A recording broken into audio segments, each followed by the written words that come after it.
Hello दोस्तों, मैं प्रदीप शुक्ला आपका स्टडी अड्डा में बहुत बहुत स्वागत करता हूं। उम्मीद करते हैं आप अच्छे होंगे, स्वस्थ होंगे और आपकी तैयारी, आपकी पढ़ाई बहुत ही बेहतरीन तरीके से चल रही होगी। तो आज मैं आपके लिए लेकर के हाजिर हूँ CUET का प्रैक्टिस टेस्ट 9th नंबर का। और जिस सब्जेक्ट पे हम लोग क्वेश्चन डिस्कस कर रहे हैं वो सब्जेक्ट है हमारा मैथ। और अभी तक जो है हम लोग जो है 8th प्रैक्टिस टेस्ट कंप्लीट कर चुके हैं। CUET का जो आपका एग्ज़ाम होने वाला है मई में UG का, ठीक है, तो उसमें जो है हम लोग 8th प्रैक्टिस टेस्ट अभी तक कंप्लीट कर चुके हैं। हर एक प्रैक्टिस टेस्ट आपको 2 पार्टों में प्रोवाइड होता है। दोनों पार्टों को मिलाकर 25 से 26 क्वेश्चन आपको मिलते हैं। तो जिन्होंने अभी तक वो सारे प्रैक्टिस टेस्ट डिस्कस नहीं किए, वो सारे प्रैक्टिस टेस्ट सॉल्व नहीं किए, वो सारे वीडियोस नहीं देखे, तो वो ज़रूर देख ले ताकि आपकी भी तैयारी बहुत बेहतरीन हो सके और आप भी जो है CUET में बहुत अच्छा स्कोर कर सकें, ताकि जो कॉलेज आपको चाहिए वो कॉलेज आपको मिल सके। तो चलिए आज क्लास को स्टार्ट करते हैं। आज जो है हम प्रैक्टिस टेस्ट 9th का फर्स्ट जो है पार्ट डिस्कस करने वाले हैं। हर एक आपको जो है प्रैक्टिस टेस्ट 2 पार्टों में मिलता है, ठीक है ना। फर्स्ट पार्ट में आपके 12 to 13 क्वेश्चन और सेकंड पार्ट में भी आपके 12 to 13 क्वेश्चन। तो टोटल मिला के आपको 25 से 26 क्वेश्चन आपको प्रोवाइड होते दोनों पार्ट को मिला के। तो आज जो है हम लोग प्रैक्टिस टेस्ट 9th का फर्स्ट पार्ट डिस्कस करने वाले हैं। तो चलिए आज क्लास को स्टार्ट करते हैं और आज की क्लास का पहला क्वेश्चन है आपके सामने। आज की क्लास का फर्स्ट क्वेश्चन है आपके सामने। सबसे पहले इस क्वेश्चन को रीड करते हैं और फिर क्वेश्चन को सॉल्व करते हैं। और आपको जो क्वेश्चन है वो हिंदी और इंग्लिश दोनों भाषाओं में प्रोवाइड होता है, ठीक है ना, हिंदी में भी और इंग्लिश में भी, ताकि किसी को भी प्रॉब्लम ना हो, ना तो इंग्लिश मीडियम वाले को प्रॉब्लम हो ना ही हिंदी मीडियम वाले को प्रॉब्लम हो। तो क्वेश्चन आपको दोनों लैंग्वेज पे मिलता है। तो देखिए पहला क्वेश्चन है आपका कि what is the value of x if √10 + 3√x = 4। x का आपको मान बताना है, ठीक है ना। अगर जो है ये वैल्यू आपको दी गई हो तो यहाँ पर देखो x की वैल्यू कैसे निकलेगी भाई, क्या निकल के आएगी। तो आपने कहा कि यहाँ पर दिया गया है रूट में 10 प्लस दिया गया है आपका 3√x = दिया गया है आपका 4।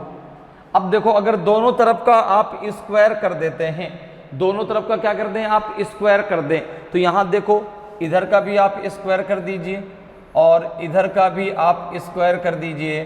तो कितना हो जाएगा 10 + 3√x = हो जाएगा आपका 16। कितना हो जाएगा 16। तो यहाँ पे जब 10 को आप इधर लेके जाएंगे तो हो जाएगा 3√x = हो जाएगा आपका 16 - 10। तो ये आ जाएगा आपका 3√x = आ जाएगा आपका 6। इसको आप लिख सकते हैं यहाँ पे, इसको आप लिख सकते हैं x के पावर 1/3 = है आपका जो है 6। अगर दोनों तरफ का हम क्यूब कर दें, अगर दोनों तरफ का हम क्यूब कर दें तो ये हो जाएगा x के पावर 3/3 और ये हो जाएगा आपका 6 के पावर 3। दोनों तरफ का हमने क्यूब कर दिया तो ये हो जाएगा आपका x और 3/3 और ये हो जाएगा 6 के पावर 3। तो x बराबर हो जाएगा आपका 216, क्योंकि x 6 के पावर 3 तो आपका जो है होता है 216। 6 का स्क्वायर होता है 36 और 6 का क्यूब होता है आपका 216। तो बहुत सिंपल सा क्वेश्चन था। ऑप्शन बी आपका सही आंसर होगा। जो बी की वैल्यू है कितनी निकल के आएगी आपकी 216 निकल के आएगी। तो ऑप्शन बी आपका सही आंसर हो जाएगा। क्लियर है, समझ में आया कैसे भाई। ये वैल्यू आपको दी गई थी, सबसे पहले हमने इसके रूट को हटाने के लिए दोनों तरफ का स्क्वायर कर दिया। जब स्क्वायर कर दिया तो ये रूट हट जाएगा, यहाँ पे वैल्यू ये बच जाएगी 10 + 3√x = हो जाएगा आपका 16। अब देखो 3√x को आप क्या लिख सकते हैं, x के पावर 1/3, ठीक है ना, x के पावर 1/3। दोनों तरफ का हमने क्यूब कर दिया तो ये 1/3 में क्या हो जाएगा आपका x के पावर 3/3 = 6 के पावर 3। 3 से 3 कैंसिल हो गया तो x बराबर कितना आ जाएगा आपका 216, क्योंकि 6 के पावर 3 का मतलब होता है आपका 216। ठीक है ना। 1 to 30 स्क्वायर याद कर लीजिए, इसको अभी तक याद नहीं है, और 1 to 10 क्यूब याद कर लीजिए, बहुत काम आने वाले हैं, ठीक है ना। 1 to 30 स्क्वायर और 1 to 10 क्यूब, ताकि आप आसानी से आंसर दे सकें। तो यहाँ पे ऑप्शन बी आपका सही आंसर हो जाएगा। अगले क्वेश्चन पर आते हैं। अगला क्वेश्चन देखिए आप, आज की क्लास का सेकंड क्वेश्चन है। सबसे पहले क्वेश्चन को रीड कर लेते हैं और फिर क्वेश्चन को सॉल्व करते हैं, ठीक है। क्वेश्चन है आपका कि the average of 13 result is 60 if the average of first 7 result is 59 and that of last 7 result is 61, what will be the 7th result. 13 परिणामों का औसत 60 है, यदि पहले 7 परिणामों का औसत 59 है और अंतिम 7 परिणामों का औसत 61 है, तो 7वां परिणाम क्या होगा। 50 होगा, 60 होगा, 75 होगा कि 90 होगा। तो सबसे पहले अगर हम बात करें एवरेज की, तो एवरेज को कैसे हम निकालते हैं। तो एवरेज को निकालने का तरीका होता है आपका कि sum of the result upon number of result. Average को निकालने का फॉर्मूला क्या होता है, ठीक है ना। तो अगर हम बात करें एवरेज की, तो एवरेज इक्वल्स टू होता है आपका sum of result, sum of result, sum of result divided by number of result, divided by number of result, ठीक है ना, नंबर ऑफ रिजल्ट। तो अगर मुझे रिजल्ट का सम चाहिए, ठीक है ना, अगर मुझे रिजल्ट का सम चाहिए तो मैं क्या करूंगा, नंबर ऑफ रिजल्ट का एवरेज में क्या कर दूंगा, मल्टीप्लाई कर दूंगा। तो यहाँ पर जो है हमें उन जो है रिजल्ट का क्या मिल जाएगा, सम मिल जाएगा। तो यहाँ पर अगर आप देखें तो सबसे पहले आपको 13th रिजल्ट का जो है एवरेज कितना दिया गया है, आपका 60 दिया गया है। तो अगर मैं यहाँ पर निकालूं कि the total sum of 13 result, ठीक है ना, अगर यहाँ पे हम निकालें कि टोटल सम ऑफ 13 रिजल्ट कितना निकल के आएगा रिजल्ट, तो यहाँ पे हो जाएगा आपका 13 इंटू 60 और ये हो जाएगा आपका 780। कितना हो जाएगा आपका 780, ठीक है ना। 13 6 78 होता है, ठीक है। तो ये टोटल जो सम है आपका 13 रिजल्ट का कितना हो जाएगा आपका 780। इसी प्रकार से अगर हम बात करें कि the total sum of first 7 result, अगर हम बात करें total sum of first 7 result, first 7 result, तो ये हो जाएगा आपका 7 इंटू 59, तो ये हो जाएगा आपका जो है 7 9 जा 63, 6 आपका कैरी हुआ, 7 5 जा 35 और 6 हो जाएगा 41। कितना हो जाएगा 41, तो 413 हो गया। इसी प्रकार से हम यहाँ पे निकाल लें total sum of last 7 result, total sum of last 7 result, तो ये कितना निकल के आएगा, ये जाएगा आपका 7 इंटू 61, तो ये हो जाएगा आपका जो है 427। कितना हो जाएगा 427। अब कह रहा है कि जो है what will be the 7th result. तो अगर हम बात करें 7th रिजल्ट इज, अगर हम बात यहाँ पे 7th रिजल्ट की करते हैं तो 7th रिजल्ट इक्वल्स टू हो जाएगा आपका जो है, इक्वल्स टू हो जाएगा आपका 413 प्लस 427 से जो माइनस कर दीजिए आप जो है 780 को, तो यहाँ पे कितना हो जाएगा, ये हो जाएगा आपका 0 2 और 1 3 1 4, हो जाएगा 840 माइनस 780, तो ये आ जाएगा आपका 60। कितना आ जाएगा 60, तो सेवंथ रिजल्ट आपका क्या होगा 60 होगा। तो ऑप्शन बी आपका सही आंसर हो जाएगा। क्लियर है, ऑप्शन बी आपका सही आंसर हो जाएगा। सातवां जो परिणाम है वो आपका 60 होगा। ठीक है भाई, सबसे पहले हमने 13th जो रिजल्ट दिए गए थे उनका टोटल सम निकाल लिया, तो 780 हो गया। जो लास्ट के फर्स्ट 7 रिजल्ट दिए गए थे वहां से हमने उनका टोटल सम निकाल लिया, और लास्ट के 7 रिजल्ट का हमने टोटल सम निकाल लिया। तो यहाँ पर जो है 7th रिजल्ट निकालने के लिए इन दोनों को ऐड कर दो, टोटल सम को इसमें से माइनस कर दो, तो आंसर हो जाएगा आपका 60। तो सातवां जो आपका रिजल्ट है, सातवां जो परिणाम है वो आपका 60 होगा। ऑप्शन बी आपका सही आंसर हो जाएगा। क्लियर है। नेक्स्ट क्वेश्चन पर आते हैं। नेक्स्ट क्वेश्चन देखिए, आपका 3rd नंबर का क्वेश्चन है। 3rd नंबर का क्वेश्चन है। सबसे पहले क्वेश्चन को रीड कर लीजिए। ठीक है, क्वेश्चन कह रहा है कि a person spends 30% of monthly salary on rent, 25% on food, 20% on children education, 12% on electricity and deposits remaining 1040 rupees in the bank. What is the monthly salary of the person? एक व्यक्ति मासिक वेतन का 30% किराए पर, 25% भोजन पर, 20% बच्चों की शिक्षा पर, 12% बिजली पर और शेष 1024 रुपये बैंक में जमा करता है। उस व्यक्ति का मासिक वेतन क्या है? ए बी सी डी में से कौन सा आपका सही आंसर होगा? तो आपने यहाँ पे मान लिया कि let the monthly salary of the person, let the monthly salary of the person, monthly salary of the person is 100 rupees. कितना मान लिया आपने?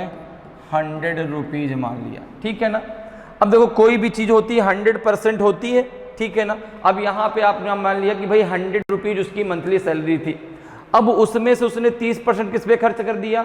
तो जय भाई फूड 30% नहीं, 30% रेंट पे, 25% फूड पे, 20% आपका जो है चिल्ड्रन एजुकेशन पे और 12% जो है इलेक्ट्रिसिटी पे, और जो बाकी उसका बच गया उसने उसको जो है बैंक में जमा कर दिया।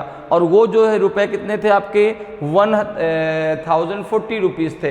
तो यहाँ पे अगर हम बात करें कि उसका जो है रिमेनिंग पार्ट कितना है, तो यहाँ पर देखो अगर मैं बात करूँ रिमेनिंग पार्ट की, अगर मैं बात करूँ रिमेनिंग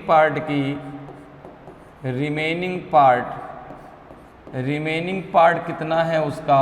ठीक है ना, ये रेस्ट पार्ट कह लीजिए। ठीक है ना, ये रिमेनिंग पार्ट तो जाएगा आपका 100 उसकी मंथली सैलरी थी।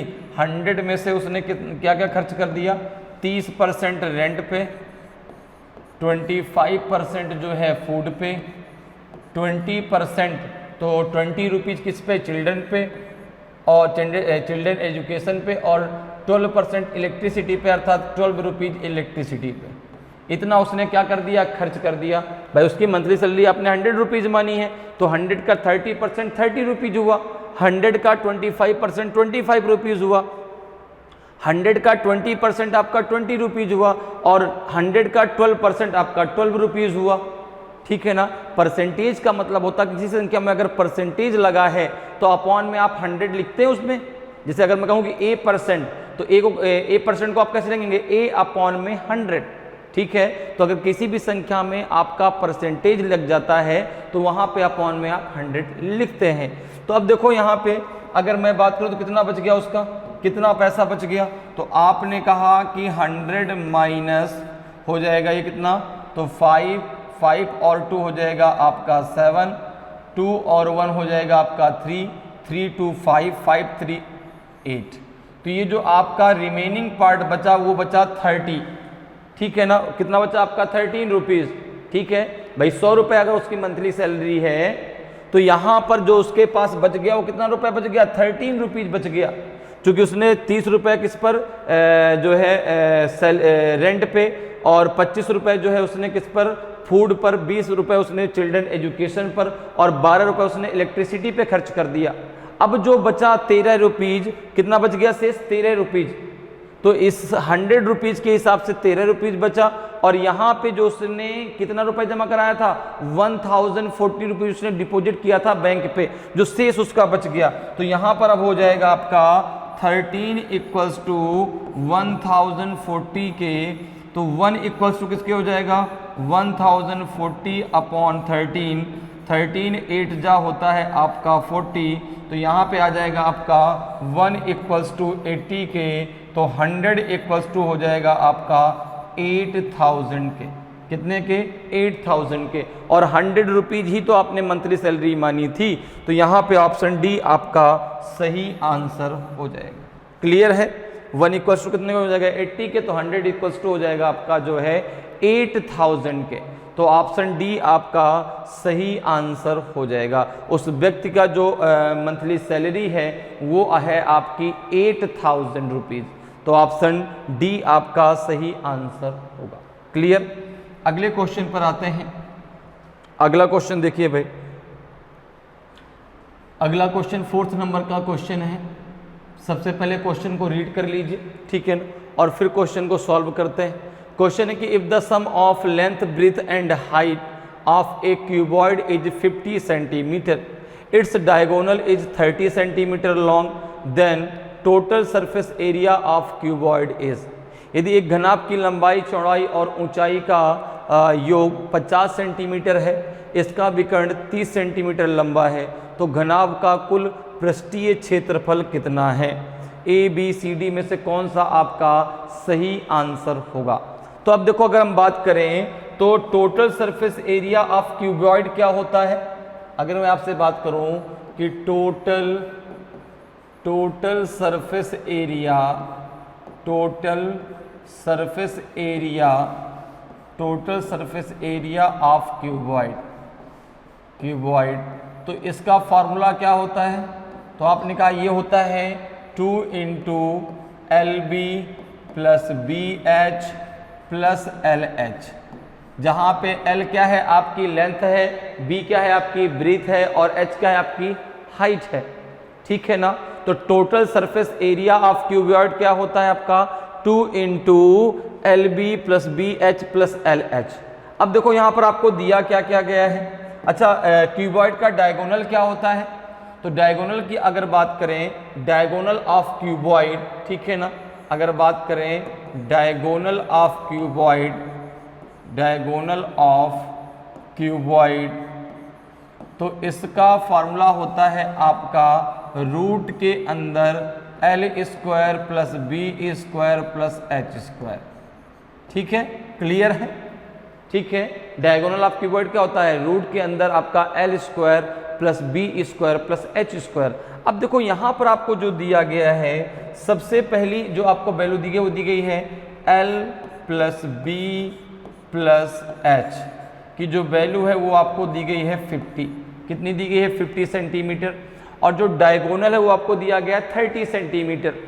तो यहाँ पे अगर आप देखें तो अगर इन दोनों तरफ का आप स्क्वायर कर दें, इन दोनों तरफ का आप क्या कर दें, स्क्वायर कर दें, और यहाँ पे फार्मूला लगा दें A² plus B² plus C² का, तो क्या हो जाएगा आपका A² plus B² plus C² plus 2AB plus 2BC plus 2AC हो जाएगा, नहीं हो जाएगा। तो यहाँ पर देखो, जब आप इसको सॉल्व करेंगे तो कितना हो जाएगा आपका, ये हो जाएगा L² plus B² plus H² plus हो जाएगा 2 into LB plus BH plus LH equals to हो जाएगा आपका 2500 के, क्योंकि 50 का जो स्क्वायर हुआ जाएगा आपका 2500।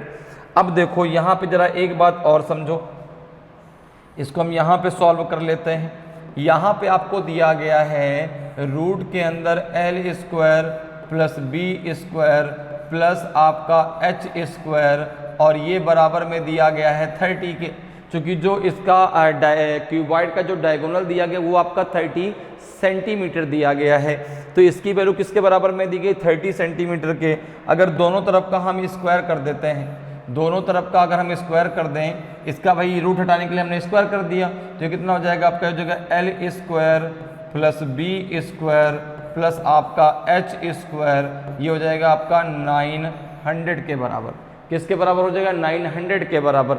अब देखो जरा, अब यहाँ पे अगर आप जो है इसकी वैल्यू आपको चाहिए तो 2 into L B plus B H plus L H, और ये हो जाएगा आपका 2500 माइनस हो जाएगा आपका L square plus B square plus आपका एच स्क्वायर के। क्लियर है? अब देखो इसकी वैल्यू आपको पता कितनी है? 900, ये आपने निकाल रखी है। L square plus B square plus H square की वैल्यू कितनी है? 900। तो यहाँ पे जब आप रख देंगे तो हो जाएगा आपका 2500 माइनस 900, तो ये आ जाएगा आपका 1600। कितना आ जाएगा? 1600। तो जो आपका टोटल सरफेस एरिया आपकी वॉइड है वो कितना निकल के आएगा? वो निकल के आएगा जो है आपका 1600 सेंटीमीटर स्क्वायर। कितना निकल के आएगा? 1600 सेंटीमीटर स्क्वायर। तो ऑप्शन डी आपका सही आंसर हो जाएगा। क्लियर है? समझ में बात आ गई? भाई क्यूबॉइड का टोटल सरफेस एरिया होता है आपका 2 into L B plus B H plus आपका एल एच। इसी की वैल्यू तो आपको निकालनी है। आपको ये तो निकालना कितने total surface area of cuboid. अब यहाँ पे जो आपको दिया गया था L plus B plus H बराबर आपको 50, दोनों तरफ का आपने स्क्वायर कर दिया। तो यहाँ पे A plus B plus C का होल आप स्क्वायर आपने लगा दिया। A square plus B square plus C square plus 2ab plus 2bc plus 2ca। ठीक है ना? तो यहाँ पर आपकी ये वैल्यू यहाँ से मिल गई। अब इस कितना आ गया? 2500। जो क्यूबॉइड का डायगोनल होता है रूट में L square plus B square plus H square, इसकी वैल्यू आपको 30 दी गई थी। दोनों तरफ का आपने स्क्वायर किया तो इसकी वैल्यू आपको 900 आ गई। इसकी वैल्यू को आपने यहाँ से माइनस कर दिया तो आपको जो है उसका टोटल सरफेस एरिया मिल गया 1600। तो ऑप्शन डी आपका सही आंसर हो जाएगा। क्लियर है? अगले क्वेश्चन पर आते हैं। अगले क्वेश्चन का आंसर आपको बताना है क्या होगा। क्वेश्चन नंबर 5 है। सबसे पहले क्वेश्चन को रीड कर लेते हैं, क्वेश्चन क्या आपसे कह रहा है, और फिर क्वेश्चन को सॉल्व करते हैं। क्वेश्चन है कि if the simple interest on 2500 rupees increases by 250 rupees when the time increased by 4 years, find the rate of interest per annum. यदि समय में 4 वर्ष की वृद्धि कर दी जाती है, वृद्धि करने पर 2500 रुपये का साधारण ब्याज 250 रुपये बढ़ जाता है, तो प्रति वर्ष ब्याज दर ज्ञात कीजिए। तो देखो भाई यहाँ पे जो है अगर हम बात करें सिंपल इंटरेस्ट की, तो सिंपल इंटरेस्ट का फॉर्मूला क्या होता है? आपने कहा होता है P into R into T upon होता है आपका 100। जहाँ पे P क्या है आपका प्रिंसिपल, R क्या है रेट ऑफ इंटरेस्ट, और T क्या है आपका टाइमिंग। ठीक है ना? अब यहाँ पर जो है अगर हम बात करें प्रिंसिपल की, तो प्रिंसिपल कितना दिया गया है? प्रिंसिपल कितना दिया गया है आपका? ये दिया गया है 2500। अब उसने कहा कि अगर जो है समय में 4 वर्ष की वृद्धि कर दी जाए। अगर मैं यहाँ पे बात करूँ कि टाइम अगर पहले t था, टाइम अगर पहले t था, तो न्यू टाइम क्या हो जाएगा? न्यू टाइम क्या हो जाएगा? न्यू टाइम क्या हो जाएगा? तो आपने कहा न्यू टाइम है आपका t+4। ठीक है ना? तो जो आपके इनके जो है एसआई में जो डिफरेंस आ रहा है, जो यहाँ पर जो है सिंपल इंटरेस्ट जो बढ़ रहा है वो आपका 250 रुपीज बढ़ रहा है। तो भाई जो आपका टी टाइम है, जो t+4 है, इनके बीच में जो डिफरेंस है किसका? सिंपल इंटरेस्ट का, वो कितना है आपका? वो है आपका 250 रुपीज। तो अगर मैं यहाँ पर आपसे बात करूँ तो यहाँ पर देखो, अगर इसको हम सॉल्व करते हैं पहले, जैसे पहले आपका P into R into T है, पहले टाइम आपका t है, अपॉन हो गया 100, और इनके बीच का जो डिफरेंस है किसका? P into R into t+4, इनके बीच का जो डिफरेंस है वो एसआई में कितने का आ रहा है? 250 रुपीज का। कितने का डिफरेंस आ रहा है? 250 रुपीज का। भाई 4 वर्ष समय बढ़ने पर ही तो आपकी 250 रुपीज जो है सिंपल इंटरेस्ट बढ़ जाता है। तो इनके बीच का डिफरेंस कितने का आ रहा है? 250 रुपीज का। तो यहाँ पर देखो अगर बात करें तो ये हो जाएगा आपका PRT ठीक है, डिनोमिनेटर बराबर है तो यहाँ पे अपॉन में 100 आ जाएगा, ये माइनस का हो जाएगा, इसके अंदर मल्टीप्लाई कर लो तो जाएगा PRT और ये हो जाएगा माइनस का आपका जो है कितना हो जाएगा, ये हो जाएगा PR4, कितना हो जाएगा PR4 अपॉन हो जाएगा आपका 100 इक्वल्स टू हो जाएगा आपका 250।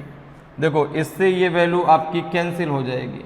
तो अगर हम यहाँ पे बात करें तो P की वैल्यू हमें पता है, ये हो जाएगा PR4 इक्वल्स टू हो जाएगा आपका 250 इंटू 100। P की वैल्यू आपको पता है तो P की वैल्यू कितनी हो जाएगी, P की वैल्यू कितनी है, P की वैल्यू है आपकी जो है 2500, तो ये हो जाएगा आपका R इक्वल्स टू हो जाएगा आपका 250 इंटू 100 अपॉन हो जाएगा आपका 2500 इंटू 4 हो जाएगा। भाई P की यहाँ नीचे चला जाएगा, P की वैल्यू कितनी है आपकी 2500 है, तो ये जाएगा 250 इंटू 100 अपॉन 2500 इंटू 4। अब देखो जरा इसको कैंसिल कर लो, तो आपने कहा ये दोनों जीरो से दोनों जीरो कैंसिल हो गए, 25 से 25 कैंसिल हो गया, ठीक है ना, तो ये बचेगा आपका 10/4। 10/4 को अगर हम 2 से कैंसिल करते हैं तो ये 5/2 आ जाएगा, और 5/2 को आप क्या लिख सकते हैं, 5/2 को आप 2:1/2% लिख सकते हैं। तो यही आपका रेट ऑफ इंटरेस्ट हो जाएगा, तो ऑप्शन बी आपका सही आंसर हो जाएगा। तो रेट ऑफ इंटरेस्ट कितना निकल के आएगा आपका 2.5%, 2:1/2%, तो ऑप्शन बी आपका सही आंसर होगा। क्लियर है बात, मेरी समझ में आ रही है भाई। पहले आपका टाइम टी था, अब जो है टाइम कितना हो गया T+4, तो जो सिंपल इंटरेस्ट है वो आपका 250 रुपीज़ बढ़ जाता है। तो भाई जो आपका PRT है, जो PRT+4 है, इनके बीच का जो डिफरेंस है वो आपका 250 के बराबर है। तो यहाँ पे PRT से PRT कैंसिल हो जाएगा, PR4 इक्वल्स टू 250 के बचेगा। तो यहाँ पे P की वैल्यू आपको पता कितनी है आपकी जो है 2500 है, तो R कितना निकल के आएगा आपका 2:1/2%, अर्थात ऑप्शन बी आपका सही आंसर हो जाएगा। क्लियर है। अगले क्वेश्चन पर आते हैं। अगला क्वेश्चन देखिए भाई, 6 नंबर का क्वेश्चन है। सबसे पहले क्वेश्चन को रीड कर लेते हैं और फिर क्वेश्चन को सॉल्व करते हैं, ठीक है। क्वेश्चन कह रहा है कि 2 pipes A and B can fill a tank in 24 and 30 minutes respectively, and a waste pipe C can empty 8 gallon per minute. All the pipes working together can fill the tank in 15 minutes. What is the capacity of the tank? दो pipe A और B एक tank को क्रमशः 24 और 30 minute में भर सकते हैं, और एक अपशिष्ट पाइप C 8 गैलन प्रति मिनट खाली कर सकता है। सभी पाइप एक साथ कार्य करके टंकी को 15 मिनट में भर सकते हैं, तो टैंक की क्षमता कितनी है। देखिए बहुत आसान सा क्वेश्चन है। यहाँ पर देखिए आपको क्या है करना है, तो यहाँ पर देखो अगर मैं बात करूँ A की, तो A कितनी देर में अकेला भर सकता है, आपने कहा 24 मिनट में। B अकेले कितनी देर में भर सकता है, तो आपने कहा 30 मिनट में। ये दोनों जो है आपके इनलेट पाइप का काम कर रहे हैं, अर्थात भरने का काम कर रहे हैं। एक जो है आउटलेट अर्थात वेस्ट पाइप है जो पानी को इससे निकाल रहा है। तो अगर मुझे उसकी इफिशियंसी पता चल जाए कि भाई उसकी इफिशियंसी कितनी है, वह जो है कितना काम करता है 1 मिनट में, तो आपने कहा कि भाई ये तो आपका 24 मिनट में पूरी टंकी भर सकता है, बी जो है अकेले 30 मिनट में पूरी टंकी भर सकता है। तीनों मिल करके अर्थात ए एंड बी एंड सी, तीनों मिल करके, जिसमें ए भरने का काम करता है, बी भरने का काम करता है और सी जो है टंकी को खाली करने का काम करता है। तीनों मिल करके उस टंकी को 15 मिनट में भर सकते हैं। तीनों मिल करके उस टंकी को 15 मिनट में भर सकते हैं। अगर तीनों को एक साथ खोल दिया जाए तो 15 मिनट में वो टंकी भर जाएगी, ठीक है ना। और ए अकेला कितनी देर में भर सकता है, 24 मिनट में। बी अकेला उसको 30 मिनट में भर सकता है। तो अब यहां से आपको सी की इफिशियंसी मिल जाएगी। देखो जरा भाई सी की इफिशियंसी कितनी निकल के आएगी। तो यहां पे अगर हम बात करें तो इन तीनों का जरा एलसीएम ले लो। इन तीनों के एलसीएम से आपको जो है क्या मिल जाएगा, टोटल वर्क। ठीक है ना, कि टोटल वर्क है कितना। तो यहां पर देखें अगर, तो इन तीनों का जो एलसीएम है वो हो जाएगा 120। इन तीनों का एलसीएम कितना हो जाएगा 120। तो यहां पे अगर हम देखें तो ए की इफिशियंसी कितनी आ जाएगी 5, बी की इफिशियंसी आ जाएगी 4 और इन तीनों को मिल की इफिशियंसी आ जाएगी 8। कितनी आ जाएगी 8। ठीक है ना। तो भाई देखो यहां पर क्या है कि भाई ए भरता है कितना आपका 5 लीटर पानी 1 मिनट में, बी भरता है आपका जो है 4 लीटर पानी 1 मिनट में। अब यहां पर जब तीनों मिलके काम कर रहे हैं तो उसमें तो 8 लीटर जा रहा है। तो जो 1 लीटर पानी है उसको कौन निकाल रहा है, उसको सी निकाल रहा है, क्योंकि तीनों एक साथ खोल दिए गए हैं ना। तो यहां पर जो है सी 1 लीटर पानी निकाल रहा है। तो अगर मैं बात करूं सी की इफिशियंसी की, अगर मैं सी की इफिशियंसी निकालूं तो सी की इफिशियंसी कैसे निकालेंगे, ए प्लस बी प्लस सी की इफिशियंसी से, जिसमें ए भरने का काम करता है, बी भरने का काम करता है, सी खाली करने का काम करता है, इसमें से ए प्लस बी की इफिशियंसी आप माइनस कर दें। तो यहाँ पर देखो ए प्लस बी कितना हो जाएगा आपका, ये हो जाएगा आपका 8। नहीं, इन दोनों में से इसको माइनस करो ना, इन दोनों में से इसको माइनस कर दीजिए। ठीक है ना। तो यहाँ पे अगर हम इफिशियंसी सी की निकालते हैं तो ए प्लस बी की इफिशियंसी से आप माइनस कर दीजिए ए प्लस बी प्लस सी की इफिशियंसी। तो यहाँ पर देखो ए और बी की इफिशियंसी मिलकर कितनी है, तो 5 + 4 और इन तीनों की मिलकर कितनी है 8। तो ये हो जाएगा आपका 9 - 8। तो सी की इफिशियंसी आ जाएगी 1। सी की इफिशियंसी कितनी आ जाएगी आपकी 1। ठीक है ना। तो यह 1 मिनट में 1 लीटर पानी जो है बाहर कर सकता है।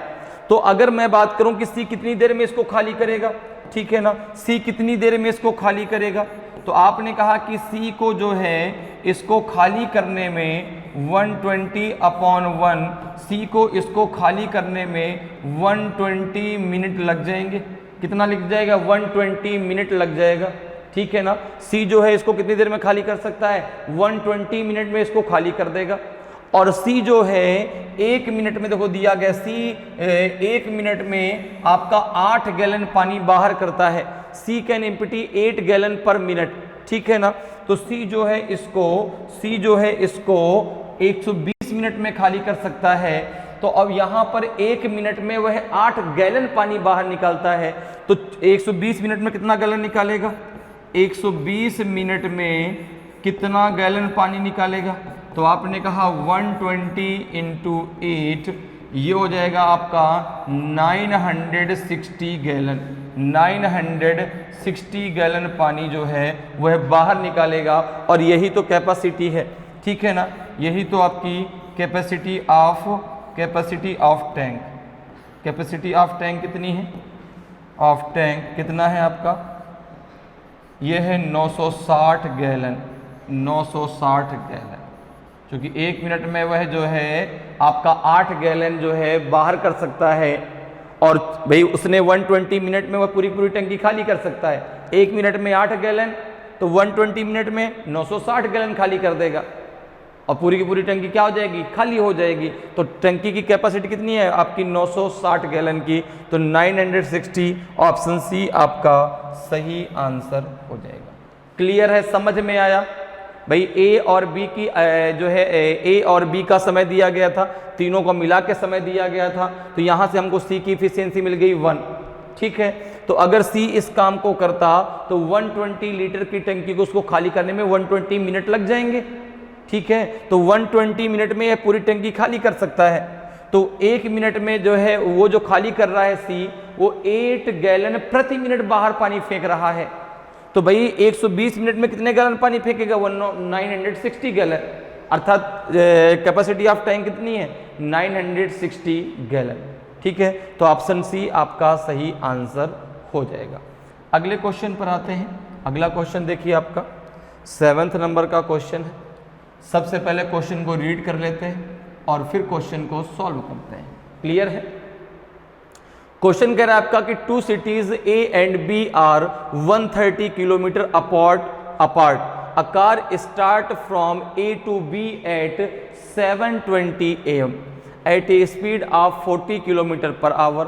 another car start from B to A at 8:20 am at a speed of 50 km/h. The time of their meeting is। दो शहर A और B 130 किलोमीटर दूर है। एक कार सुबह 7:20 बजे A से B की ओर 40 किलोमीटर प्रति घंटे की गति से चलना शुरू करती है। एक अन्य कार 50 किलोमीटर प्रति घंटे की गति से 8:20 पूर्वाह्न पर B से A की ओर चलना शुरू करती है। उनके मिलने का समय है। देखिए बहुत सिंपल सा क्वेश्चन है। A से B तक की जो डिस्टेंस आपको दी गई है, A से B तक की जो आपको डिस्टेंस दी गई है वो कितनी दी गई है? वो दी गई है 130 किलोमीटर। ठीक है, अब देखो A से B की तरफ एक कार चलती है। A से B की तरफ एक कार चलती कितने बजे? तो आपने कहा 7:20 AM पर, 7:20 AM पर। और इसकी स्पीड कितनी है? इसकी स्पीड कितनी है? तो आपने कहा स्पीड है 40 किलोमीटर पर आवर। इसकी स्पीड कितनी है? 40 किलोमीटर पर आवर। ठीक है ना। एक दूसरी कार B से कहाँ चलती है? A की तरफ। ये स्थान आपका B है, ध्यान रखिएगा। एक दूसरी कार चलती है B से A की तरफ और ये किस समय पर चलती है? 8:20 AM पर। ये चलती है 8:20 AM पर। और इसकी स्पीड कितनी है? इसकी स्पीड कितनी है? तो इसकी स्पीड है आपकी जो है 50 kilometre per hour, 50 kilometre per hour. अब एक चीज़ जरा मेरी बात समझिए। देखो ये चलती है 7:20 AM पर, ये चलती है 8:20 AM पर। जो A से B की तरफ जाती है वो चलती है 7:20 पर, और जो B से A की तरफ जाती है वो चलती है 8:20 पर। मतलब 1 घंटे बाद चलती है वो। तो 1 घंटे में जो A से B की तरफ कार जा रही है, जो A से B की तरफ जा रही है कार, वह 1 घंटे में कितना दूरी तय कर लेगी? 40 किलोमीटर की। ठीक है। जो कार A से B की तरफ जा रही है, A to B, ठीक है ना, तो वह जो है 1 आवर में कितने किलोमीटर की दूरी तय कर लेगी? तो आपने कहा 40 किलोमीटर। अब देखो ये भी जो है यहाँ पर पहुँच गई। अब मेरी बात ध्यान समझिएगा। ये भी देखो यहाँ से चलती हुई यहाँ पर पहुँच गई। ठीक है ना। यहाँ से चलती हुई सपोज करो यहाँ पे पहुँच गई, और ये दूरी जो है इसने तय कर ली जो है यहाँ तक में 40 किलोमीटर। कितना तय कर लिया? 40 किलोमीटर। अब यहाँ तक जब पहुँची तो यहाँ पर पहुँचने के बाद समय हो गया 8:20। समय हो गया 8:20।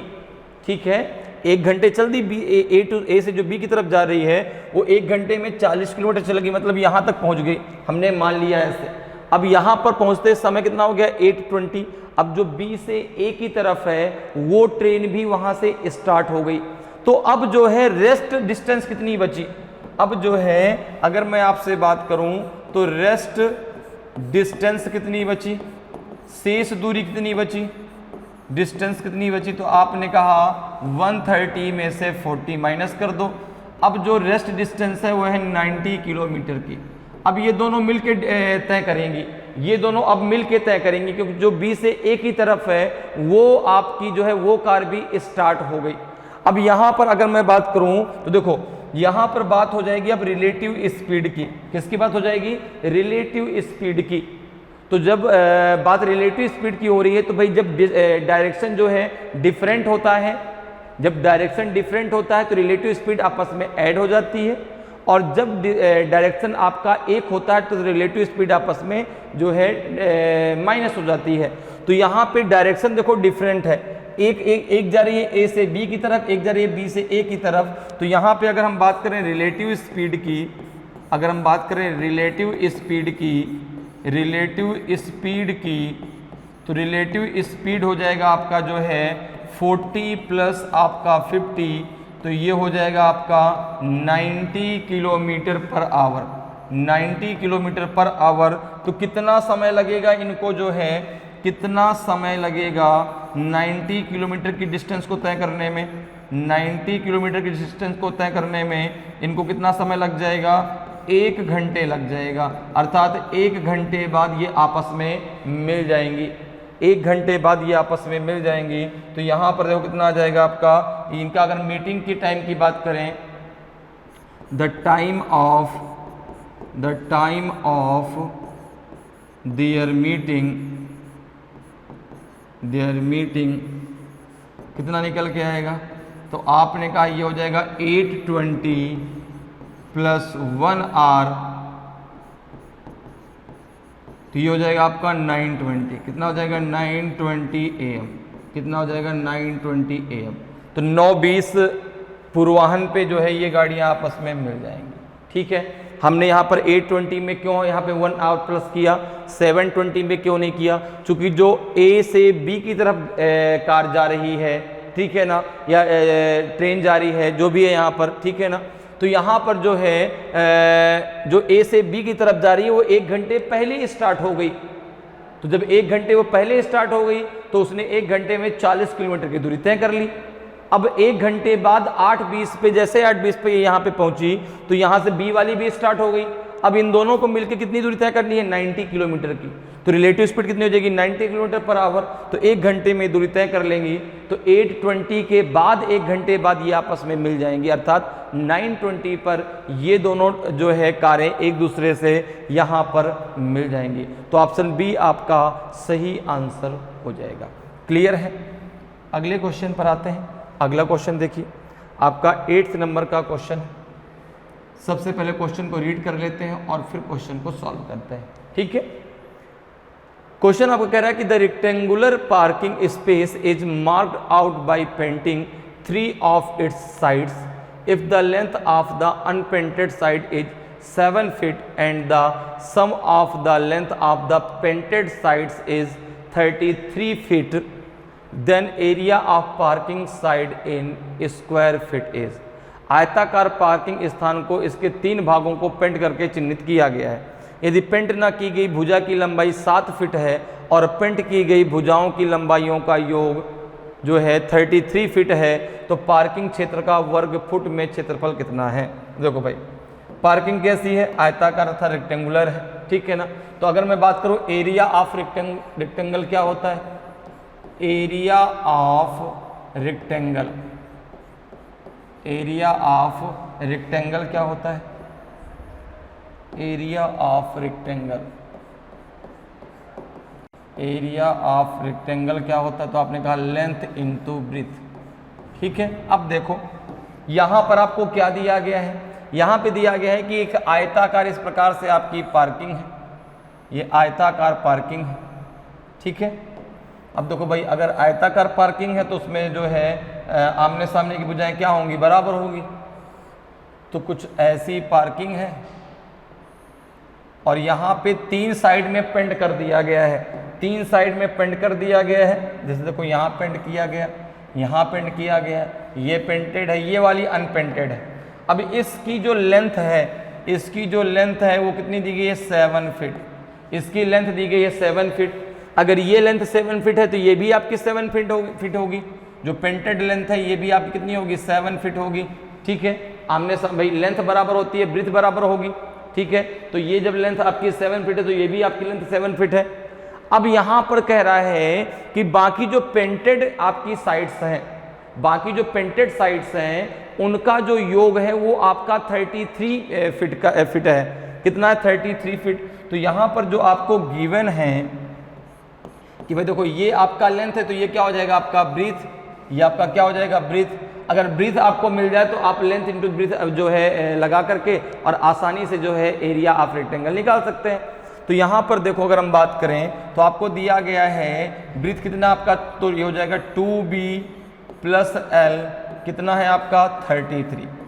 भाई बाकी जो पेंटेड है, पेंटेड में क्या है, दोनों साइड की जो चौड़ाई वो पेंटेड है, एक आपकी जो लेंथ है वो पेंटेड है, एक आपकी अनपेंटेड है, उसकी लेंथ की लंबाई आपकी 7 है। जब ये लेंथ 7 फीट की है तो ये लेंथ भी 7 फीट की होगी। तो ये तीनों जो पेंटेड है उसमें से 2 आपकी ब्रीथ है, एक आपकी लेंथ है, उनका जो टोटल दिया गया वो आपका 33 फीट दिया गया है। तो यहाँ पर देखो आपका कितना आ जाएगा, ये जाएगा 2b और l की वैल्यू कितनी है आपकी 7 इक्वल्स टू 33। तो यहाँ पे हो जाएगा आपका 2b इक्वल्स टू 33 माइनस 7, तो 2b इक्वल्स टू हो जाएगा आपका 26, तो b इक्वल्स टू हो जाएगा आपका 30, b इक्वल्स टू कितना हो जाएगा आपका 30। तो अगर हम बात करें एरिया ऑफ जो है पार्किंग की, अगर हम बात करें area of parking, area of parking, area of parking, तो क्या हो जाएगा आपका लेंथ इंटू ब्रेथ, क्या हो जाएगा लेंथ इंटू ब्रेथ। तो लेंथ कितनी है, लेंथ है आपकी 7, ब्रेथ है आपकी 13, तो हो जाएगा आपका 91 स्क्वायर फीट, ठीक है ना, 91 स्क्वायर फीट आपका आंसर आ जाएगा। तो कौन सा ऑप्शन सही होगा, ऑप्शन जो है आपका ए आपका सही आंसर होगा, 91 स्क्वायर फीट आपका आंसर आ जाएगा। क्लियर है, समझ में आया, बहुत आसान सा क्वेश्चन था, ठीक है। लेंथ आपको दी गई है भाई, तो लेंथ जब आपकी 7 फीट है तो ये भी आपकी 7 फीट होगी, ब्रेथ आपकी क्या होगी, बराबर होगी, ठीक है। तो यहाँ पे जो ये तीनों पार्ट आपके पेंटेड हैं, इनका टोटल दिया गया 33, ठीक है, जिसमें आपकी ब्रेथ 2 है और लेंथ 1 है, ठीक है। अब यहाँ पे आपको लेंथ की वैल्यू पता कितनी है, आपकी 7 है, तो यहाँ से ब्रेथ निकल आएगी आपकी 13। एरिया ऑफ रेक्टेंगल क्या होता है आपका लेंथ इंटू ब्रेथ, तो जो आपका पार्किंग क्षेत्र है, जो पार्किंग एरिया है, वो आपका कैसा है, रेक्टेंगुलर आकार का है। तो यहाँ पे हो जाएगा area of parking length into breadth, length कितनी है 7, ब्रेथ कितनी है 13, तो 91 स्क्वायर फीट आपका आंसर आ जाएगा। तो ऑप्शन ए आपका सही आंसर होगा। क्लियर है। नेक्स्ट क्वेश्चन पे आते हैं, आपका 9th नंबर का क्वेश्चन है। सबसे पहले क्वेश्चन को रीड कर लेते हैं, क्वेश्चन क्या कह रहा है, और फिर क्वेश्चन को सॉल्व करते हैं, ठीक है। 15 liter of a mixture contains 15% alcohol and remaining water. If 3 liters of water be mixed in it, find the percent of alcohol in the new mixture. 15 litre मिश्रण में 15% अल्कोहल और शेष पानी है।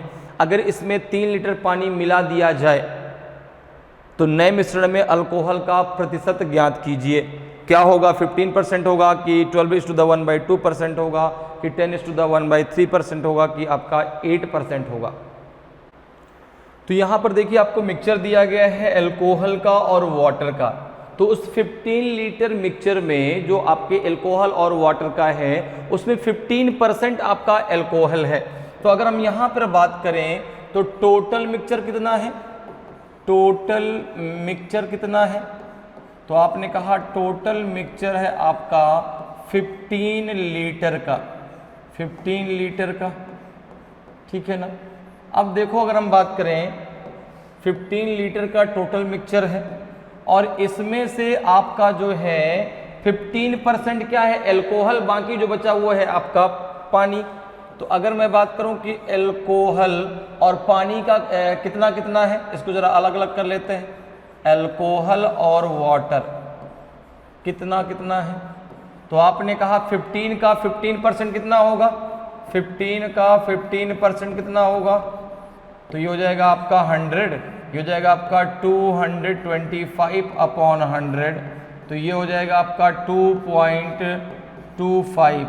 तो 2.25 लीटर अगर यहाँ पर पानी अल्कोहल है, 2.25 लीटर क्या है आपका अल्कोहल है, तो बाकी जो बचा आपका वो क्या हो जाएगा पानी।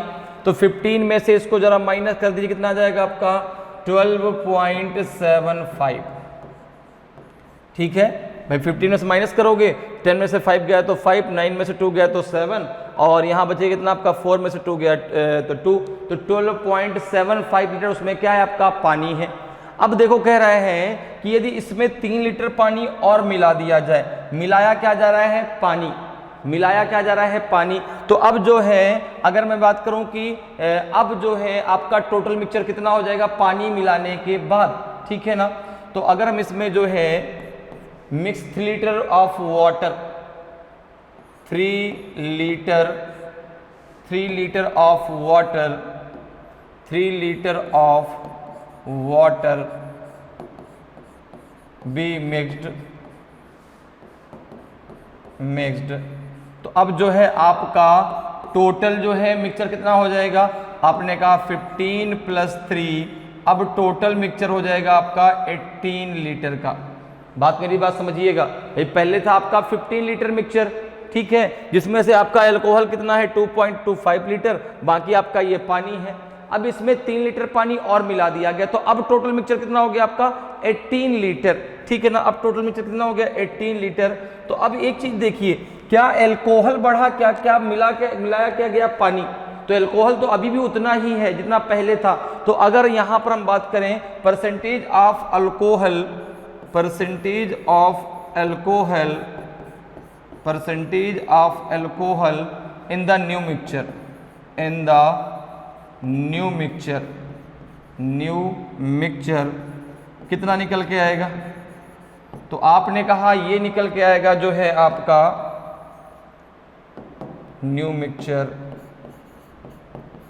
कितना निकल के आएगा, ये निकल के आएगा जो है भाई अल्कोहल है कितना 2.25 लीटर, लेकिन अब जो टोटल मिक्सचर कितना हो गया आपका 18 लीटर, कितना हो गया 18 लीटर इनटू हो जाएगा आपका 100, ठीक है। अगर ये डेसिमल हटाना है तो नीचे आप जो है इसमें 2 जीरो बढ़ा दीजिए, यहाँ के डेसिमल हटा दीजिए और यहाँ 2 जीरो आप बढ़ा दीजिए, इन दोनों जीरो से दोनों जीरो कैंसिल हो जाएंगे, तो 9 2 जा 18, 25 9 जा 225, तो ये जाएगा 25/2, 25/2 का मतलब हो गया 12:1/2%, 12:1/2%, तो ऑप्शन बी आपका सही आंसर हो जाएगा।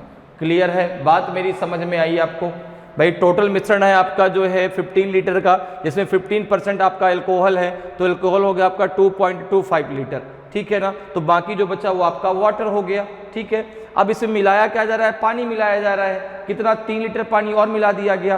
3 लीटर पानी मिलाने के बाद टोटल मिक्सचर कितना हो गया 18 लीटर। अल्कोहल तो अभी भी वही है ना जितना पहले था, तो अल्कोहल का परसेंटेज कितना हो गया 12:1/2%, 12.5%। क्लियर है, तो ऑप्शन बी आपका सही आंसर हो जाएगा। अगले क्वेश्चन पर आते हैं। अगला क्वेश्चन देखिए आपका 10th नंबर का क्वेश्चन है। सबसे पहले क्वेश्चन को रीड कर लेते हैं और फिर क्वेश्चन को सॉल्व करते हैं। क्वेश्चन देखिए आपका कि Ranjit makes a deposit of 1 lakh in Punjab national bank for a period of 2 years। If the rate of interest is 12% per annum compounded half yearly, what will be the maturity value of the money deposited by him. Ranjit 2 साल की अवधि के लिए Punjab national bank में 1 लाख रुपए जमा करता है। यदि ब्याज की दर 12% प्रति वर्ष चक्रवृद्धि अर्धवार्षिक रूप से संयोजित हो तो उसके द्वारा जमा किए गए धन का परिपक्वता मूल्य क्या होगा। ए बी सी डी में से कौन सा आपका सही आंसर होगा। तो यहाँ पर देखो जो आपका जो है रेट ऑफ इंटरेस्ट जो लग रहा है वो आपका कैसा लग रहा है, चक्रवृद्धि पर लग रहा है, ठीक है ना। तो चक्रवृद्धि पर जब लग रहा है, कंपाउंड इंटरेस्ट पे लग रहा है, तो अगर हम बात करें कंपाउंड इंटरेस्ट की, तो भाई कंपाउंड इंटरेस्ट होता है आपका ब्याज पर ब्याज, ठीक है। सिंपल इंटरेस्ट और कंपाउंड इंटरेस्ट में क्या डिफरेंस होता है, तो सिंपल इंटरेस्ट होती है आपकी हर वर्ष की बराबर, और कंपाउंड इंटरेस्ट जो है ब्याज पर भी ब्याज लगती है। तो अगर यहाँ पर हम बात करें तो हमें कंपाउंड अमाउंट बताना है, हमें क्या बताना है, कंपाउंड अमाउंट। प्रिंसिपल कितना है, प्रिंसिपल कितना है, आपने कहा 1 लाख, प्रिंसिपल कितना है आपका 1 लाख है, ठीक है ना। अच्छा यहाँ पे टाइम कितना है, तो आपने कहा कि जो यहाँ पर रेट ऑफ इंटरेस्ट है वो आपका हाफ ईयरली आपको जो है लेना है, ठीक है ना। हाफ ईयरली आपको यहाँ पर जो है उसको लेना है। तो यहाँ पे अगर हम देखें तो रेट ऑफ इंटरेस्ट भी आपका हाफ ईयरली आएगा, रेट ऑफ इंटरेस्ट भी आपको कितना आएगा हाफ ईयरली। तो रेट ऑफ इंटरेस्ट हो जाएगा आपका 12/2, तो ये हो जाएगा आपका कितना, ये हो जाएगा 6%, कितना हो जाएगा 6%। 2 years में कितने हाफ ईयरली होंगे, 2 years में कितने हाफ ईयरली होंगे। तो अगर हम टाइम की बात करें, अगर हम टाइम की बात करें तो कितना दिया गया है 2 year, और 2 year में आपके 4 हाफ ईयरली होंगे, 4 हाफ ईयरली होंगे, ठीक है ना, 4 हाफ ईयरली होंगे। अब जो है यहाँ पे लगा दीजिए आप अमाउंट का फॉर्मूला। तो A बराबर क्या होता है आपका P इंटू, P कितना है आपका 1 लाख, ठीक है ना, P इंटू 1 प्लस R कितना है आपका 6/100 के पावर हो जाएगा आपका 4, क्योंकि कितने हाफ ईयरली हैं, 4 हाफ ईयरली हैं। 2 years से है तो 4 हाफ ईयरली आपका आ जाएगा। इसको जरा सॉल्व कर लो, कितना आ जाएगा, तो 2 3 जा 6, 2 5 जा 50, ये हो जाएगा आपका जो है 1 लाख इंटू हो जाएगा आपका 53 इंटू 53 इंटू 53 इंटू 53, ठीक है। अपॉन कितना हो जाएगा, अपॉन हो जाएगा आपका 50 इंटू 50 इंटू 50 इंटू 50, ठीक है। अब इसको जरा सॉल्व कर लो भाई। तो यहाँ पे देखो 1 2 3 4 1 2 3 4, ठीक है, ये कैंसिल हो गया। तो इसकी वैल्यू तो आपकी 625 हो जाएगी। अब इसकी वैल्यू जरा निकालो भाई। तो 53 का स्क्वायर कितना होता है, 53 का स्क्वायर कितना होता है, तो आपने कहा 53 का स्क्वायर होता है 2809, 809, ठीक है ना। 2809 आपका जो है 53 का क्या होता है स्क्वायर, आप निकाल सकते हैं, ठीक है ना। 53 से कितना ज़्यादा है, 3 ज़्यादा है, 3 का स्क्वायर कितना हो जाएगा 9, तो 09 आ जाएगा। जितना ज़्यादा उतना और ज़्यादा उसमें ऐड कर दो, तो ये हो जाएगा आपका 53 प्लस का आपका 56, उसका हाफ कर दो तो हो जाएगा 2809 आपका जो है 53 का स्क्वायर होगा। इसमें मल्टीप्लाई और कर लो, 2809 का मल्टीप्लाई और कर लो, कितना हो जाएगा, जरा मल्टीप्लाई करो भाई। 1 2 3 तो 2809 1 2 3, ठीक है ना। नहीं, पहले आप जो है 2 का मल्टीप्लाई कर दीजिए इसमें। तो 2 के पहले 3 जीरो, तो 1 2 3 3 जीरो ये बढ़ा दिया, 2 का मल्टीप्लाई करिए। 2 9 जा 18, 2 8 जा 16 और 2 2 जा 4 और 1 हो जाएगा आपका 5, ठीक है। फिर 800 का करिए, तो 1 और 2 जीरो बढ़ा दीजिए, 8 करेंगे तो 8 9 जा 72, 8 8 जा 64, तो 4 आएगा, 6 होल्ड हुआ, 8 2 जा 16 और 6 हो जाएगा आपका 22। फिर आप जीरो करेंगे तो समय जीरो आ जाएगा, कोई दिक्कत नहीं। 9 कर दीजिए, तो 9 9 जा 81, ठीक है ना। 9 9 जा 81, 9 8 जा हो जाएगा आपका 72, 7 होल्ड हुआ, 9 2 जा 18, 18 और 7 कितना हो जाएगा, 18 और 7 हो जाएगा आपका 25। ये कितना हो जाएगा आपका 1 8 4 और 8 और 7 15 और 5 हो जाएगा आपका 20, 2 आपका होल्ड हुआ, ठीक है ना। 2 आपका होल्ड हुआ और कितना हो जाएगा आपका 4 2 और 6 6 और 1 हो जाएगा 7, 7 और 2 हो जाएगा आपका 9, ये हो जाएगा आपका 8, ये हो जाएगा आपका 7। तो यहाँ पर देखो अगर आप इसको सॉल्व करते हैं तो ये हो जाएगा आपका जो है 7890,481, ये 0 1 ये वाला आ जाएगा, अपॉन हो जाएगा आपका 625, कितना हो जाएगा 625। 5 का जब 4 बार मल्टीप्लाई करें 625 आएगा। 625 का इसमें भाग दे दीजिए, 625 का आप इसमें भाग दे दीजिए, आपका आंसर आ जाएगा। देखो जरा, तो यहाँ पे कुछ हम ऑप्शन का भी सहारा ले लेंगे। तो 1 2, अब 1 2 और तीसरे नंबर तक जाते हैं हम, देखो कितना आ जाता है भाई। 625 का हम भाग दे रहे हैं किसमें, 7 8 9 फिर आपका 0 4 8 1 0 में, जरा भाग दीजिए। सबसे पहले 1 टाइम जाएगा, 625 आएगा, 9 माइनस 5 तो 4 आ जाएगा, 8 माइनस 2 तो 6 आ जाएगा, ये 1 आ जाएगा, 0 आया। 6 2 जा 12, तो 2 5 जा 10, आपका 1 बचेगा, क्लियर है। 2 5 जा 10, 1 बचेगा, 2 2 जा 4 और 1 हो जाएगा 5, 2 6 जा 12, ठीक है। 0 14 माइनस 5 तो 9 और 5 माइनस 2 तो आपका 3। यहाँ पे आप नीचे क्या लेके आएंगे 4, तो कितने टाइम जाएगा, 6 7 जा होता है आपका 42, 6 टाइम चला जाएगा। देखो जरा 6 टाइम अगर जाएगा तो ऑप्शन नंबर सी आपका सही आंसर हो। देखो जरा 6 5 जा 30, 3 आपका होल्ड हुआ, 6 2 जा 12 और 3 हो जाएगा आपका 15, 1 होल्ड हुआ, 6 6 जा 36, 1 37। तो बिल्कुल यहाँ पे जो आपका आंसर आएगा जब आप भाग देंगे इसमें, तो ये आ जाएगा आपका 126,247 पॉइंट आपका 69, ठीक है। यहाँ तक आपने भाग दे लिया, बाकी आपने ऑप्शन से ले लिया भाई, यहाँ तक ने भाग दे दिया। अब 1 2 6 एक में ही तो है ऑप्शन सी में, तो वही उसका सही आंसर होगा। तो यहाँ पे जो उसका कंपाउंड अमाउंट जो उसको मिलेगा वो हो जाएगा 1,26,247 रुपीज 69 पैसे। तो ऑप्शन सी आपका सही आंसर होगा। भाई पूरा का पूरा भाग कौन देते रहेगा इतना बड़ी संख्या में। तो यहाँ पे देखो ऑप्शन का सहारा भी आप ले लीजिए, तो 120 1 2 के बाद 6 एक ही ऑप्शन में है, तो ऑप्शन सी आपका सही आंसर हो जाएगा। क्लियर है। अगले क्वेश्चन पर आते हैं। अगला क्वेश्चन देखिए आपका 11वें नंबर का क्वेश्चन है। सबसे पहले क्वेश्चन को रीड कर लेते हैं, फिर क्वेश्चन को सॉल्व करते हैं। तो यहाँ पे दिया the value of sine square 5 degree plus sine square 10 degree plus sine square 15 degree plus dot dot dot sine square 85 degree plus sine square 90 degree किसके बराबर में होगा। 10:1/2, 9:1/2, 8:1/2 कि आपका 7:1/2 के।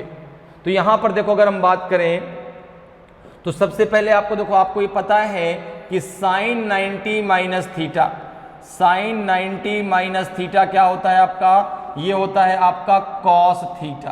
क्या होता है, कॉस थीटा। ठीक है। और ये भी आपको पता है कि sine square theta plus cos square theta, इसकी वैल्यू कितनी होती है, 1 होती है। तो अब यहां पर देखें अगर हम, तो आपको दिया गया है देखो यहाँ पे साइन स्क्वायर 5 डिग्री, फिर आपका दिया गया है plus sine square 10 degree, sine square 10 degree plus sine square 15 degree. ऐसे ही लास्ट में आपको दिया गया है जो है इधर plus sine square 85 degree plus आपका दिया गया है साइन स्क्वायर 90 डिग्री। ठीक है। अब देखो अगर यहाँ पर आप देखें तो यहाँ पर आपका क्या बनेगा, देखो यहाँ पर अगर आप देखें तो देखो साइन स्क्वायर 85 डिग्री को आप क्या लिख सकते हैं, साइन 90 माइनस थीटा लिख सकते हैं। क्या लिख सकते हैं, साइन 90 माइनस थीटा। तो साइन 90 माइनस 85 कितना हो जाएगा, कॉस स्क्वायर आपका 5 डिग्री हो जाएगा, कॉस स्क्वायर 5 डिग्री। तो यहां से देखो इसका पेयर बन जाएगा, यहां से इसका पेयर बन जाएगा। इसी प्रकार से जब आप आएंगे तो साइन स्क्वायर 80 डिग्री को आप क्या लिख सकते हैं, साइन स्क्वायर 80 डिग्री को आप क्या लिख सकते हैं, कॉस स्क्वायर 10 डिग्री। तो इस प्रकार से आपका ये पेयर बनता जाएगा sine square 5 degree plus cos square आपका 5 डिग्री। इसी प्रकार से आपका पेयर बनेगा sine square 10 degree plus cos square आपका 10 डिग्री। इसी प्रकार से आपका आगे भी ये बढ़ता जाएगा। ठीक है ना। बीच में यहाँ पर क्या बच जाएगा आपका साइन स्क्वायर 45 डिग्री और लास्ट में आपका क्या बच जाएगा, लास्ट में आपका बच जाएगा जो है साइन स्क्वायर आपका 90 डिग्री। ये मिडिल बचेगा, ये लास्ट बच जाएगा साइन स्क्वायर 90 डिग्री। ठीक है। अब देखो अगर आप यहाँ पर पेयर की बात करें तो कितने पेयर बनेंगे, तो देखो आपका जो डिफरेंस दिया गया है 5, फिर आपका 10, फिर आपका है 15, फिर आपका है 20, फिर है 25, फिर है आपका 30, फिर है आपका 35, फिर है आपका 40 तक आपके पेयर बनेंगे, 40 तक आपके पेयर बनेंगे। चूंकि अगला तो साइन स्क्वायर 45 डिग्री आपका बच जाएगा। तो यहां तक पेयर बनेंगे तो 1 2 3 4 5 6 7 8, तो इनकी वैल्यू कितनी हो जाएगी आपकी 1, कितनी हो जाएगी आपकी 1। ठीक है ना। इनकी वैल्यू कितनी हो जाएगी आपकी 1, कहां तक, 8 टाइम। ठीक है ना। तो अगर आप यहां पर देखें तो यहां पे हो जाएगा आपका जो है 1 कितनी टाइम होगा, 8 टाइम होगा। ठीक है ना। 1 + 1 + 1 कितनी टाइम हो जाएगा आपका जो है, ये आपका 8 टाइम हो जाएगा। ठीक है ना। 8 टाइम आपका जो है 1 + 1 होगा। ठीक है।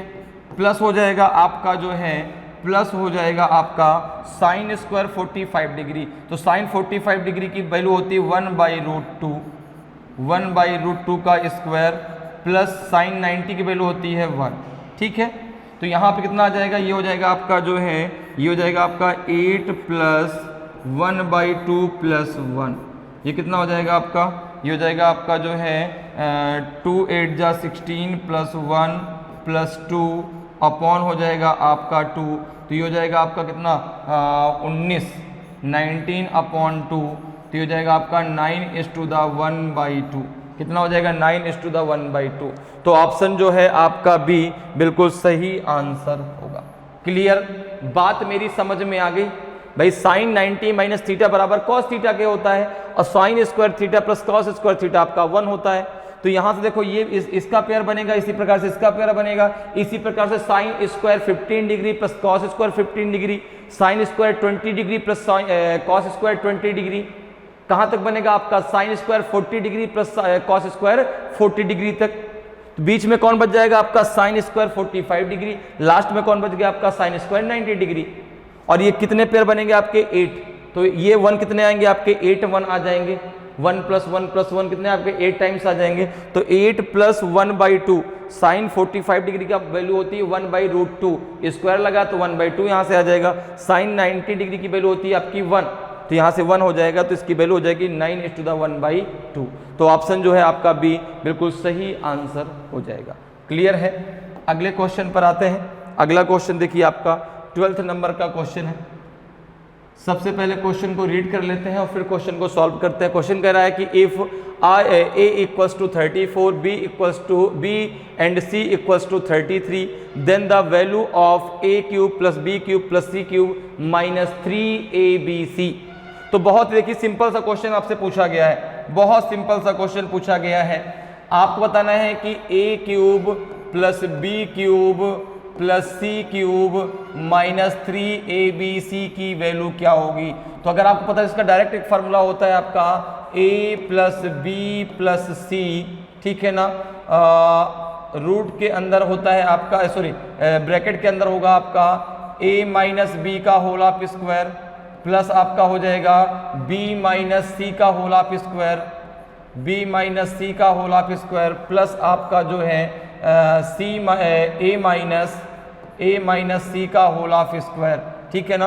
और ये डिवाइडेड हो जाएगा आपका 2, डिवाइडेड हो जाएगा आपका 2, ठीक है।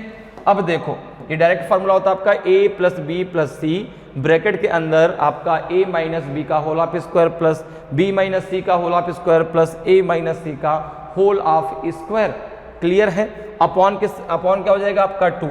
अब यहाँ पे अगर हम बात देखें तो a की वैल्यू कितनी दी गई है, a की वैल्यू आपकी दी गई है 34, b की वैल्यू कितनी दी गई है 33 और c की वैल्यू भी कितनी है आपकी 33। तो जरा यहाँ पे रख दीजिए, जरा यहाँ पे रखिए कितनी आएगी।